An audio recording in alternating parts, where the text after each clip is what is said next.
Good, good day, grade eights, and welcome back to another exciting math video. In this video, we are going to be looking at 4.1, exploring nets. Now, when I hear the word nets, it makes me think of basketball nets, fishing nets, but all those type of nets are not what we are going to be dealing with today. Nets is something different other than the basketball and fishing nets. Today we're going to look at what a net is in math here, and we're going to play around with them and have some fun and learn the names of different types of nets and stuff like that. So let's get started. I want to show you something here. Definition. A net is a diagram that can be folded to make an object. A net shows all the faces of an object. That's great. Well, let's see what exactly they're talking about here.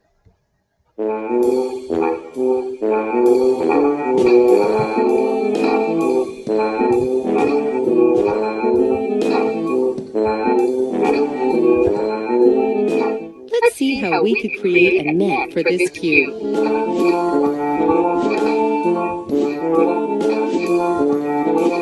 Now, let's fold the net to make the cube.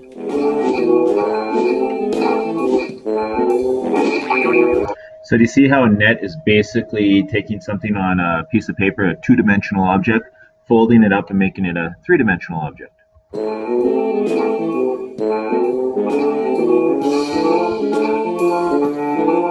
Let's see how we could create a net for this prism.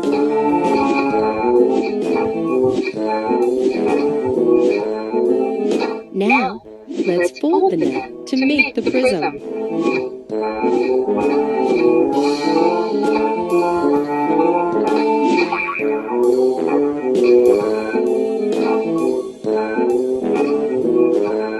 Let's see how we could create a net for this pyramid.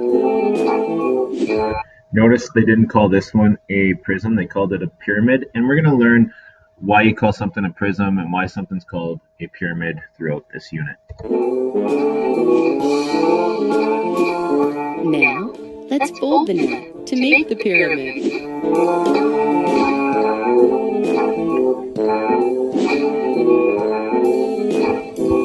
So out of these three objects on the screen right now, two of them would be considered prisms and one is a pyramid, and hopefully we can get that through to you and make that easy as to why each is called what it is, and we'll work on that throughout this video. Alrighty. So basically that's what a net is. It's taking some shape that is two-dimensional, folding it up into a three-dimensional object. There's a couple things I want you to know. There's a few terms we're going to have to learn. This one in bold right here, it's called a polyhedron. Now what a polyhedron is basically when you take that net and you fold it up into a three-dimensional object, it's called a polyhedron, but then we can break it down and be even more specific. But a polyhedron is basically just a net that forms a three-dimensional object. I want to look at a few cool things here. Check out this. This right here is a cube, right? And you can see there's just playing around with it here. There's a few things I want you to know about here. When I take this cube and I turn it like this, it basically looks like a square. Now, when you look at one side of this three-dimensional object, like this square here, we call that a face. So if you look, oh, there's another face. How many faces does a cube have? One, two, three, 4, 5, 6. So there's 6 basic faces to this object.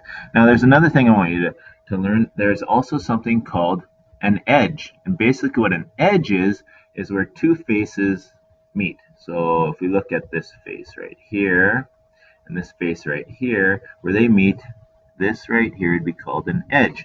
And as you can tell, there are lots of edges to this cube. And the last thing I want you to notice is where three faces meet,